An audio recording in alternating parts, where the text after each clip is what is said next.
como a fé pode, na prática, impactar e influenciar a vida do empreendedor? Não se empreende sem fé.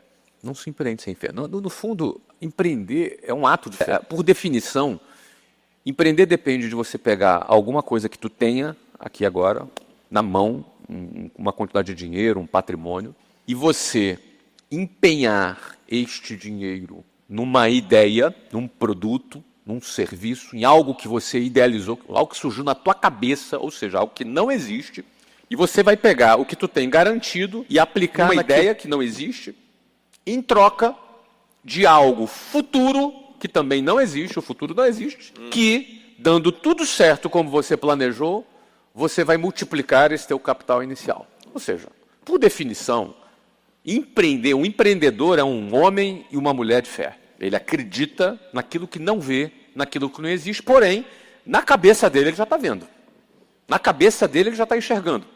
Que é o que a gente chama de visionário. O cara é visionário, na verdade é um homem de fé, né? Esse cara precisa ter fé. Esse cara, ele não consegue começar um negócio sem fé. No entanto, é o seguinte, ele só chega a distância entre o que ele sonhou e a realização que ele deseja, entre esses dois pontos tem um tempo. Neste tempo, muita coisa pode acontecer. O que, portanto, ele deve manter viva durante esse período a sua fé até chegar nesse outro ponto. Logo, se ele perde a fé dele no meio do caminho, ele desiste. Logo, se alguma coisa dá errado, diferentemente daquilo que ele planejou, ele vai ter que ter mais fé ainda, ele vai ter que dobrar a aposta. Ele vai ter que ter mais fé ainda para criar um novo caminho, que ele continue tendo fé, para ele perseverar naquele caminho até atingir aquele objetivo. E aí muitos perdem a fé. Muitos perdem a fé, né? Muitos desistem.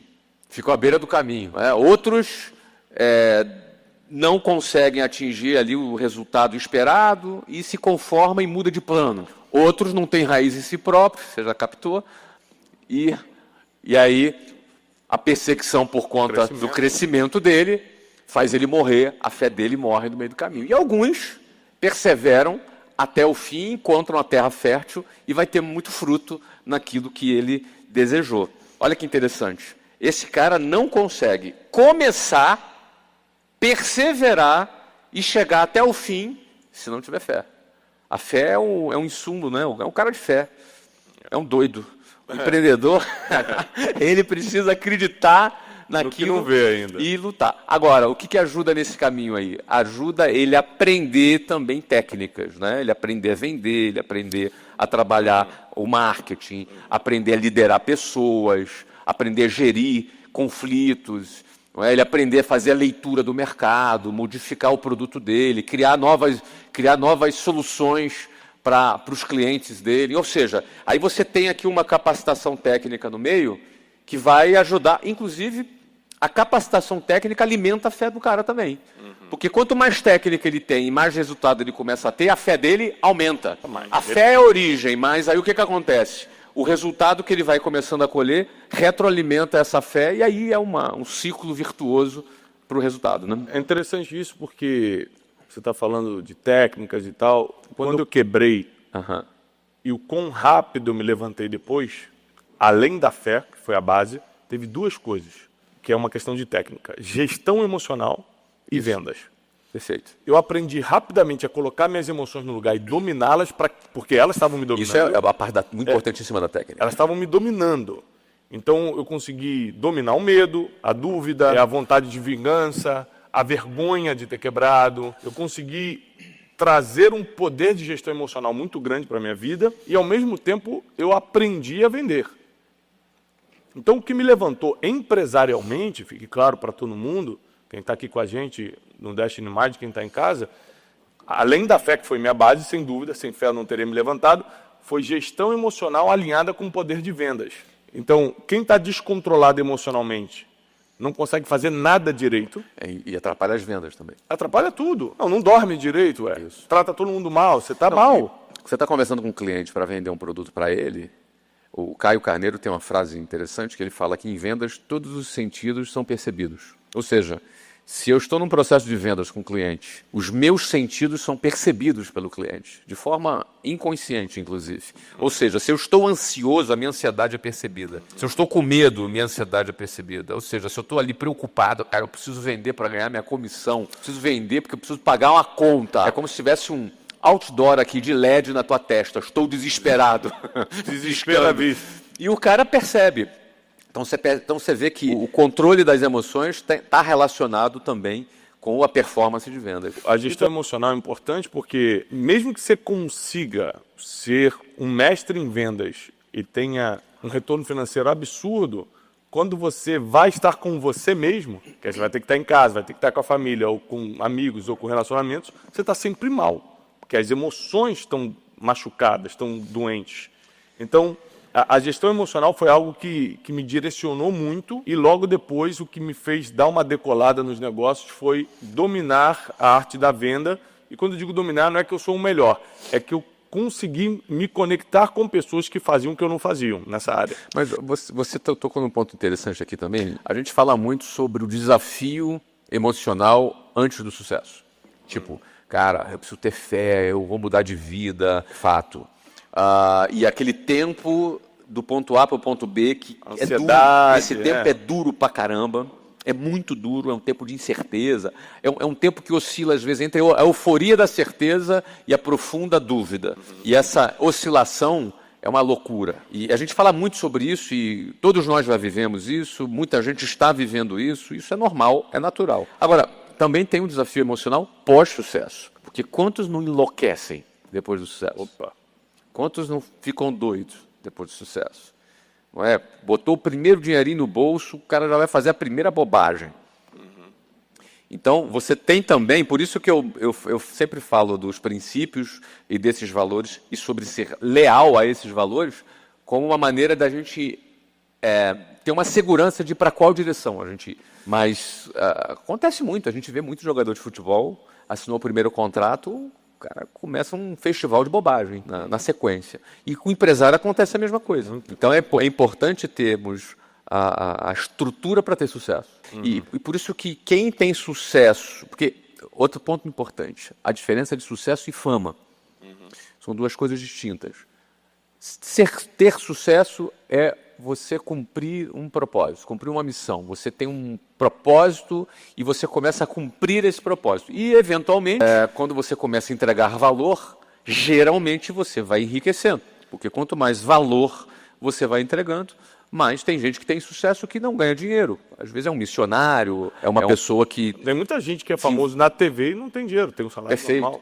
Mas, por exemplo, um cara pode ser um missionário importante, alguém que trabalha com missões humanitárias, é um cara que está sendo bem sucedido no propósito dele, mas eventualmente não vai ganhar dinheiro. E está tudo certo, esse cara está feliz, ele se sente realizado, foi o que ele escolheu para a vida dele. Mas se alguém entrou na área empresarial e começa a ser bem sucedido, ele vai ganhar dinheiro. E aí esse é o ponto, né? Quando ele começa a ganhar dinheiro, aí começam os novos desafios que ele vai ter que enfrentar e vai ter que viver. Aí a gente volta no assunto que você falou, que é importante a pessoa ter valores, conhecer os princípios milenares. Porque ela fica firme, né? Que ela sabe para onde ir. Porque o dinheiro te dá opção, né? O dinheiro ele te dá poder de escolha e múltiplas opções. Pronto. Sem nenhuma base. Se eu não tenho destino, princípios, valores, com múltiplas opções e poder de escolha, eu vou para o meu coração, está mandando, e a Bíblia diz, enganoso é o coração do homem. Isso é um perigo. Então eu vou só para o engano, eu vou para os prazeres carnais. Eu estou escrevendo esse livro novo, e aí eu falo o seguinte, o problema do dinheiro, tem várias coisas boas no dinheiro, mas ele tem alguns problemas. E um deles é que ele patrocina tanto os prazeres lícitos quanto os ilícitos. Mas qual o problema? Que quando você tem dinheiro, você descobre que o prazer é bom, você quer viver de prazer. E a Bíblia diz que aquele que ama os prazeres jamais enriquecerá ou não ficará rico. Você tem os prazeres lícitos. Viajar, lícito. Lícito, não tem nada de ilícito nisso. Mas se você viver de viagem, viver de país em país, você não vai mais ganhar dinheiro, vai só gastar. Os prazeres lícitos devem ser provados esporadicamente como uma vitória, como uma recompensa. E os prazeres ilícitos, as drogas, a prostituição, tudo que o pessoal usa o dinheiro para fazer, deve ser vetado da sua vida. E aí eu vou explicando que para você ganhar o mundo sem perder sua alma, os prazeres lícitos têm que ser ultra controlados, apesar de serem lícitos, pode fazer, e os ilícitos vetados. Como é que você faz para controlar a parte, que eu vejo que você faz isso muito bem, a parte de ego? Porque uma coisa é ter dinheiro, outra coisa é você ser reconhecido numa área, que é o que você também é. Então, além do dinheiro que pode te dar um certo orgulho, ser reconhecido, ser famoso, te pararem na rua, tirarem foto e tal. E muita gente está correndo atrás disso, Flávio, sem ter a mínima ideia do preço que é. Então, quando esse sucesso vem junto com a fama, eu acho muito difícil. Muito difícil. É dificílimo, porque o cara não teve tempo para amadurecer. Então, por exemplo, eu me tornei uma pessoa pública ali a partir de 2010, 11, 12, ali começou a ficar mais forte. De 12 para cá, estamos falando de 12 anos. Só tem um ponto. Em 2012, eu já tinha 18 anos que eu já estava rico. Então, ou seja, eu saí de uma realidade que tu conhece, do bairro Jabu, no Rio de Janeiro, de classe média baixa, morando na boca de uma favela, andando de ônibus lotado, pegando trem cheio. E eu repito muito isso porque eu gosto de me lembrar, porque este cara sou eu, isso faz parte da minha identidade. Então, olha que interessante, eu saio daquela realidade com 19 anos, aos 23 eu faço o meu primeiro R$1 milhão. E a partir daí eu vou multiplicando os meus milhões de reais ano após ano. Não houve um ano que eu não tivesse crescido mais do que o ano anterior. Então, foi uma multiplicação brutal. Então, a diferença de vida, de onde eu saí até onde eu cheguei, entre os meus 19 anos e os meus 23 anos, eu falo 19 foi quando eu comecei a aprender a vender, comecei a trabalhar. E 23 quando eu fundei a minha primeira empresa e fiz o primeiro R$1 milhão. É muito curto esse período, são 4 anos de diferença. Então, aqui eu tive uma diferença de vida brutal. Aqui eu andava de ônibus e trabalhava vendendo em telefone público, com 19. Com 23, eu andava de carro importado, eu tinha uma casa, eu tinha um apartamento de frente para o mar, no Rio de Janeiro, que eu comprei com 23 anos de idade. Ou seja, a diferença aqui é muito brutal. Digamos que, se eu não enlouqueci aqui nessa virada aqui, eu estava preparado para qualquer coisa que viria à frente. E eu sempre mantive o pé no chão. Sempre mantive o pé no chão. Nessas diferenças de galáxias que eu viajei aqui, em termos econômicos e sociais, eu consegui manter o meu ponto. Mas teve como? Mas só para concluir aqui, o ponto aqui é o seguinte. Então, isso foi em 95. 2012, aí tem aqui 17 anos depois, a fama começa a chegar na minha vida. Então, eu já estava muito preparado nessa parte aqui. Eu tenho muita preocupação com jovens que o cara assina um contrato num dia, no outro dia ele está ganhando milhões e é famoso. Cara, o desafio é muito grande. É muito grande. Porque a fama tira do cara a percepção da humanidade dele. Ele se acha mais especial. Ele, se tinha dúvida que era especial, agora ele tem certeza que ele é de uma categoria, de uma espécie diferente de ser humano. E se ele cai nessa armadilha, é muito perigoso entrar nesse buraco aí. Então, quando vem o dinheiro junto com a fama, é muito desafiante. O cara precisa estar muito perto de gente muito boa para aconselhar esse cara, para ele botar o pezinho dele no chão.